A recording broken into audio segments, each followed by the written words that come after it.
الحمد لله رب العالمين.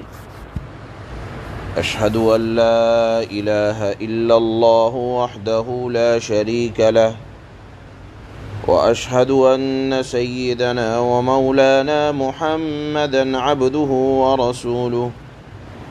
أما بعد، فأعوذ بالله من الشيطان الرجيم. بسم الله الرحمن الرحيم.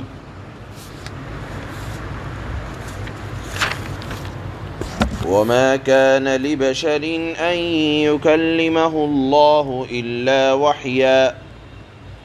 إلا وحيا أو من وراء حجاب أو يرسل رسولا فيوحي بإذنه ما يشاء، إنه علي حكيم. وكذلك أوحينا إليك روحا من أمرنا ما كنت تدري ما الكتاب ولا الإيمان ولكن جعلناه نورا نهدي به من نشاء من عبادنا، وإنك لتهدي إلى صراط مستقيم، صراط الله الذي له ما في السماوات وما في الأرض، ألا إلى الله تصير الأمور. صدق اللہ مولانا العلی العظیم۔ اللہ نے ان آیات میں ایک اعتراض کا جواب دیا ہے۔ اعتراض یہ کرتے تھے کہ اے نبی صلی اللہ علیہ وسلم، آپ کہتے ہیں کہ یہ اللہ کا کلام ہے، قرآن جو اللہ کی طرف سے اتارا جا رہا ہے، تو یہ بات ہم سے اللہ خود کیوں نہیں کہہ دیتا آ کر کہ محمد صلی اللہ علیہ وسلم پر جو قرآن اتر رہا ہے وہ میں اللہ اتار رہا ہوں، یا ہم سے کوئی فرشتہ کیوں نہیں کہہ دیتا؟ اگر ہم سے کوئی فرشتہ کہے یا ہم سے خود اللہ کہے کہ یہ اس پر ایمان لے آؤ تو ہم ایمان لائیں گے۔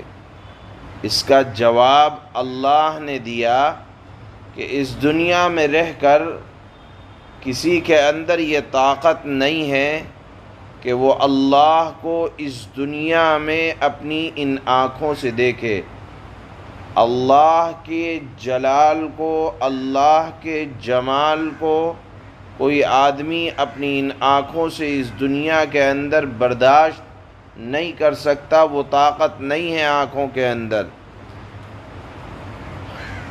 ہاں، اس دنیا سے باہر جب اس دنیا سے جائیں گے، آخرت میں جنت میں اہل جنت کو اللہ کا دیدار ہوگا۔ اسی طرح رسول اللہ صلی اللہ علیہ وسلم کو جو شب معراج میں اللہ کا دیدار ہوا تو وہ اس عالم کی بات نہیں ہے۔ پہلی بات اللہ نے اس بات کو سمجھایا کہ دنیا میں رہتے ہوئے کسی آنکھوں کے اندر یہ طاقت نہیں ہے، کسی بھی آنکھ کے اندر یہ طاقت نہیں ہے، حتیٰ کہ نبی کی بھی آنکھ کے اندر وہ طاقت نہیں ہے کہ اللہ کے جلال کو اور جمال کو برداشت کر سکے۔ پھر اللہ کے بات کرنے کے طریقے تین ہو سکتے ہیں، وہ یہ کہ اللہ ڈائریکٹ دل کے اندر کوئی الہام کر دے، کوئی بات ڈال دے، اس کو الہام کہا جاتا ہے۔ دوسرا طریقہ یہ ہے اللہ کے بات کرنے کا کہ پردے کے پیچھے سے کوئی بات کرے، جس طرح حضرت موسیٰ علیہ السلام سے اللہ نے بات فرمائی درخت کے ذریعے سے کہ درخت میں سے آواز آ رہی تھی۔ تیسرا طریقہ یہ ہے اللہ کے گفتگو فرمانے کا، او یرسل رسولا، اللہ کوئی فرشتے کو بھیجیں، فیوحی بِإِذْنِهِ مَا یشاء، اور پھر اس فرشتے کے ذریعے اللہ اپنی وحی کو بھیجیں۔ یہ تیسرا طریقہ گرچہ خاص ہے پیغمبروں کے ساتھ، لیکن فرشتے کے ذریعے سے پیغام کا آنا غیر نبی کے ساتھ بھی ثابت ہے۔ جس طرح حضرت مریم علیہ السلام کے پاس حضرت جبرائیل آئے تھے اور انہیں اولاد حضرت عیسیٰ کی بشارت دی تھی۔ غرض یہ تین طریقے ہیں اللہ کے بات کرنے کے۔ اللہ نے فرمایا آپ کی نبوت اس بات پر نہیں ہے، موقوف نہیں ہے کہ آپ کو لوگ نبی تبھی مانیں گے جب اللہ یہ بات آ کر کہے۔ اللہ کی شان تو بڑی عالی شان ہے، کوئی مانے نہ مانے آپ اپنا پیغام برابر پہنچاتے رہیں۔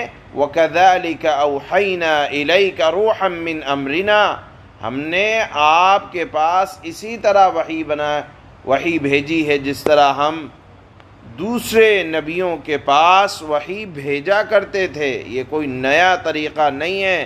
اور پھر فرمایا مَا كُنْتَ تَدْرِي مَا الْكِتَابُ، آپ کے پاس بھی کتاب اور ایمان آنے سے پہلے ایمان کا جو کمال کا درجہ ہوتا ہے وہ نہیں تھا، یعنی کمال آپ کو مکمل شریعت کی خبر نہیں تھی کہ شریعت کیا چیز ہے۔ اللہ نے آپ کو ایمان دیا اور کتاب دی تو اس کے بعد ایمان کے اندر کمال پیدا ہوا، شریعت کے جملہ احکامات آپ کو پتہ چلے۔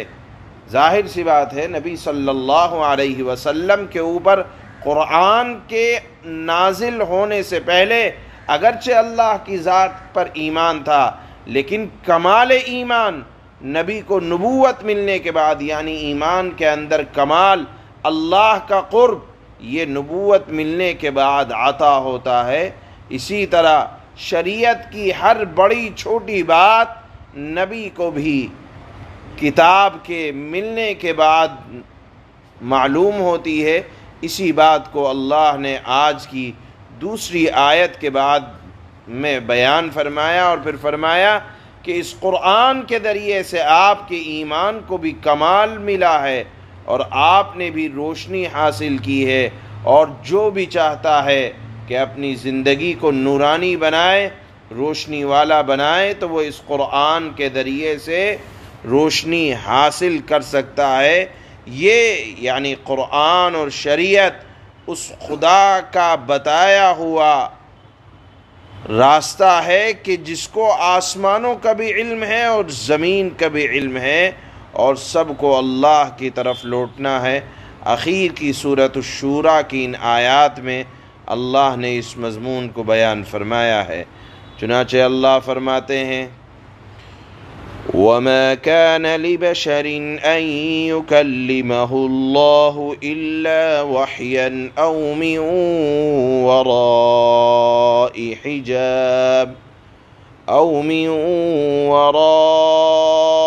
حِجَابٍ أَوْ يُرْسِلَ رَسُولًا فَيُوحِيَ بِإِذْنِهِ مَا يَشَاءُ إِنَّهُ عَلِيٌّ حَكِيمٌ۔ اور کسی انسان میں یہ طاقت نہیں کہ وہ اللہ سے روبرو بات کرے، سوائے اس کے، اللہ سے بات کرنے کا طریقہ ہی یہی ہے، سوائے اس کے کہ اللہ وہ وحی کے ذریعے سے گفتگو کرے یا کسی پردے کے پیچھے سے، جیسے حضرت موسیٰ سے پیڑ کے ذریعے سے گفتگو فرمائی، یا پھر وہ کوئی پیغام لانے والا فرشتہ بھیج دے اور وہ اس کے حکم سے جو وہ چاہے وحی کا پیغام پہنچا دے۔ یقیناً اللہ بہت اونچی شان والا اور بڑی حکمت کا مالک ہے۔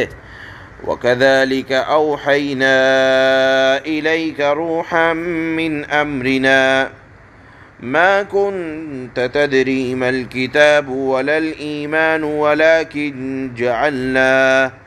ولكن جعلناه نورا نهدي به من نشاء من عبادنا وإنك لتهدي إلى صراط مستقیم۔ اور اسی طرح اے محمد صلی اللہ علیہ وسلم ہم نے آپ کے پاس اپنے حکم سے ایک روح بطور وحی نازل کی ہے۔ مراد ہے، روح سے مراد قرآن کریم اور قرآن کے احکام ہیں۔ کیوں اس کو اللہ نے روح کہا؟ اس لیے کہ قرآن اور شریعت یہ روحانی زندگی کا باعث ہے۔ ہماری روحانی زندگی پنپتی ہی ہے قرآن سے اور ایمان سے۔ اور یہاں روح سے مراد یہ بھی ہو سکتا ہے روح الامین، یعنی حضرت جبرائیل علیہ السلام جو اس قرآن کو لانے والے ہیں۔ حضرات مفسرین نے اس آیت کے دونوں مطلب بیان فرمائے ہیں۔ اور اسی طرح ہم نے آپ کے پاس اپنے حکم سے ایک روح بطور وحی نازل کی ہے۔ تمہیں اس سے پہلے یہ معلوم نہیں تھا کہ کتاب کیا ہوتی ہے، یعنی اللہ کے نبی کو قرآن کا علم قرآن کے نازل ہونے سے پہلے نہیں تھا، اور نہ یہ علم تھا کہ ایمان کیا ہے، یعنی ایمان کے جملہ احکامات اللہ کے نبی کو نہیں پتہ تھے، نازل ہوتے تھے تو معلوم ہوتے تھے۔